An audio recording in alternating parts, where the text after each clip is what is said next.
नमस्कार दोस्तों। एक ऐसा कॉरपोरेट एक्शन जिसके जरिए शेयर होल्डर्स को मार्केट प्राइस से कम पर शेयर्स मिलते हैं। तो आज की इस वीडियो में हम बात करेंगे राइट्स इश्यू की, इससे जुड़ी टाइमलाइन की, इसमें होने वाले प्रॉफिट और लॉस की, राइट इंटाइटलमेंट क्या होता है, राइट्स इश्यू में शेयर के लिए कैसे अप्लाई किया जाता है, और भी कई महत्वपूर्ण बातें जानेंगे। तो चलिए शुरू करते हैं। राइट्स इश्यू एक कॉरपोरेट एक्शन है जिसके तहत कंपनी अपने एग्जिस्टिंग शेयर होल्डर्स को डिस्काउंट पर नए शेयर्स ऑफर करती है ताकि कंपनी एडिशनल कैपिटल रेज कर सके। इस प्रोसेस में कंपनी हमेशा अपने शेयर होल्डर्स को प्रायोरिटी देती है ताकि कंपनी को बाहर से कैपिटल रेज ना करनी पड़े और शेयर होल्डर्स की कंपनी में हिस्सेदारी भी कम ना हो। लेकिन शेयर्स को बाय करना शेयर होल्डर्स के लिए ज़रूरी नहीं है। ये पूरी तरह शेयर होल्डर्स पर डिपेंड करता है। यानी इसमें राइट होता है, ना कि ओब्लिगेशन, कि वे डिस्काउंट पर शेयर्स बाय करेंगे या फिर नहीं। राइट्स इशू को रेशो में अनाउंस किया जाता है, जैसे 1:10, यानी 10 शेयर्स पर एक शेयर को डिस्काउंट पर बाय करने का राइट मिलता है। अब राइट्स इशू की टाइमलाइन और इम्पोर्टेंट बातें भी समझ लेते हैं। यहाँ पर हम एक कंपनी एबीसी लिमिटेड के एग्जाम्पल को लेकर चलेंगे। जैसे कंपनी एबीसी 1 मार्च को राइट्स इशू अनाउंस करती है, जिसमें वो रेशियो, प्राइस और डेट्स बताती है। इसके बाद आती है एक्स डेट, जो कि 9 मार्च है। अगर आपको राइट्स इशू का बेनिफिट चाहिए तो शेयर्स को 9 मार्च से पहले बाय करना होगा। फिर आती रिकॉर्ड डेट, यानी 10 मार्च। इस दिन डीमेट अकाउंट में शेयर्स होंगे तभी आप राइट्स इशू के लिए एलिजिबल होंगे। रिकॉर्ड डेट के 2 दिन बाद 12 मार्च को डीमेट अकाउंट में आरई यानी राइट इंटाइटलमेंट क्रेडिट होते हैं। इनका यूज करके आप शेयर्स को डिस्काउंट पर बाय कर सकते हो। ये अपने आप में शेयर्स नहीं होते बल्कि सिर्फ एक अधिकार होता है। अगर आपके पास एबीसी के 100 शेयर्स है और शेयर प्राइस 250 रुपये है, तो अगर एबीसी ने 1:10 का रेशियो इशू प्राइस 200 रुपये अनाउंस किया है, तो अब आपके पास 10 शेयर्स को 200 रुपये पर बाय करने का राइट्स होगा, जो करंट मार्केट प्राइस से 50 रुपये के डिस्काउंट पर हुआ।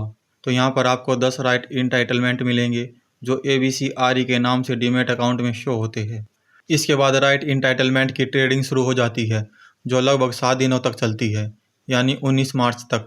इससे पहले हमें टीईआरपी यानी थ्योरेटिकल एक्स राइट्स प्राइस और आरई की वैल्यू को समझना होगा।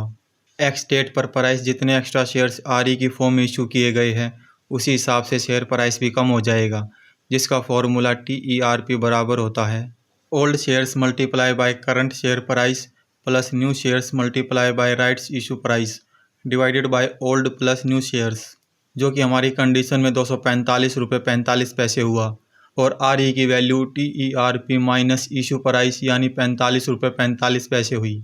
लेकिन प्रैक्टिकली राइट इंटाइटलमेंट इससे कम, लगभग 40 रुपये के आसपास ट्रेड करेंगे, क्योंकि मार्केट में प्राइस, डिमांड, सप्लाई और अदर फैक्टर्स पर निर्भर करता है। इन 7 दिनों की ट्रेडिंग में राइट इंटाइटलमेंट की वैल्यू डेली शेयर्स के अप डाउन की वजह से चेंज होती रहेगी। राइट इंटाइटलमेंट की ट्रेडिंग शुरू होने के बाद आप अपने राइट इंटाइटलमेंट को अपने ट्रेडिंग प्लेटफॉर्म के जरिए सेल भी कर सकते हो, या फिर एक्स्ट्रा राइट इंटाइटलमेंट को बाय भी कर सकते हो। और राइट इंटाइटलमेंट को इस दौरान नॉन शेयर होल्डर्स भी बाय कर सकते हैं, या फिर बाय करके सेल भी कर सकते हैं। एक बार हम यहाँ पर शेयर होल्डर्स और नॉन शेयर होल्डर्स का प्रॉफिट भी देख लेते हैं। अगर शेयर होल्डर्स अपने राइट इंटाइटलमेंट अप्लाई करते हैं तो उन्हें शेयर 200 रुपये का मिलेगा, और मार्केट प्राइस यानी एडजस्ट होने के बाद का प्राइस, जो कि 245 रुपये 45 पैसे है, उस पर सेल करने पर 45 रुपये 45 पैसे का प्रॉफिट होगा। और अगर आरई को सेल करते हैं तो तब 40 रुपये का प्रॉफिट होगा। लेकिन राइट इंटाइटलमेंट को सेल क्यों किया जाता है? क्योंकि बाद की मार्केट कंडीशन का किसी को भी पता नहीं होता, इसलिए कुछ शेयर होल्डर्स इसे सेल करना ज़्यादा बेटर समझते हैं। नॉन शेयर होल्डर्स के लिए राइट इंटाइटलमेंट 40 रुपये का होगा, इशू प्राइस 200 रुपये, टोटल कॉस्ट 240 रुपये होगी, और शेयर का सेलिंग प्राइस 245 रुपये 45 पैसे होगा, यानी पर शेयर 4 रुपये 55 पैसे का प्रॉफिट होगा।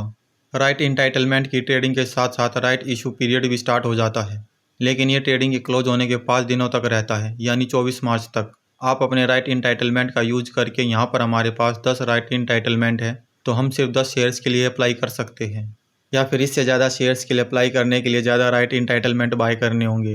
राइट इंटाइटलमेंट से ज़्यादा शेयर्स के लिए अप्लाई कर तो सकते हैं, लेकिन उतने एक्स्ट्रा शेयर्स डिस्काउंट पर मिले इसकी कोई गारंटी नहीं होती।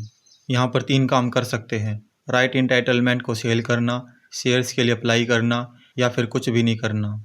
लेकिन शेयर्स के लिए अप्लाई कैसे करें? इसके लिए हमें नेट बैंकिंग के थ्रू ASBA यानी application supported by blocked amount का यूज़ करना होता है, जहां राइट्स इशू में जाकर अपनी डीमेट अकाउंट की डिटेल्स फिल करके अप्लाई करना होता है।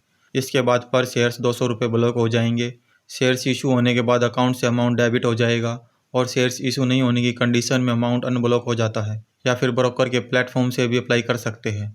इसके बाद 24 मार्च की इवनिंग तक अप्लाई पीरियड क्लोज होने के बाद राइट एंटाइटलमेंट भी एक्सपायर हो जाते हैं। इसके बाद कंपनी की तरफ से शेयर की अलॉटमेंट होती है और कुछ दिनों में शेयर आपके डीमेट अकाउंट में क्रेडिट कर दिए जाते हैं। इसके साथ हमें कुछ इंपॉर्टेंट बातें भी पता होनी चाहिए, जैसे राइट एंटाइटलमेंट को कभी भी इग्नोर नहीं करना चाहिए। अगर स्ट्रॉन्ग कंपनी है तो शेयर्स के लिए अप्लाई करे या फिर राइट एंटाइटलमेंट को सेल कर दे, बस इग्नोर नहीं करना चाहिए, क्योंकि तब हमें सिर्फ लॉस होता है। कंपनी राइट्स इशू लाती क्यों है? बिजनेस ग्रोथ के लिए। कंपनी अपने मौजूदा बिजनेस को बढ़ाने के लिए, न्यू प्रोडक्ट या सर्विस लॉन्च करने के लिए फंड रेज करती है। कर्ज कम करने के लिए। जब कंपनी किसी तरह का लोन नहीं लेना चाहती तब कंपनी जल्दी से राइट्स इशू के जरिए शेयर होल्डर से फंड लेती है। Working capital. डेली के कामों के लिए अगर कंपनी के पास कैश की कमी हो तो तब भी यह तरीका अपनाया जाता है। एक्विजिशन, यानी किसी दूसरी कंपनी को खरीदना या उसमें हिस्सेदारी बढ़ाना। तो आज की इस वीडियो में बस इतना ही। नेक्स्ट वीडियो के लिए ज़्यादा से ज़्यादा लाइक और कमेंट करें, साथ में वीडियो को शेयर करें। ऐसी फाइनेंस से जुड़ी वीडियो के लिए चैनल को सब्सक्राइब करें। धन्यवाद।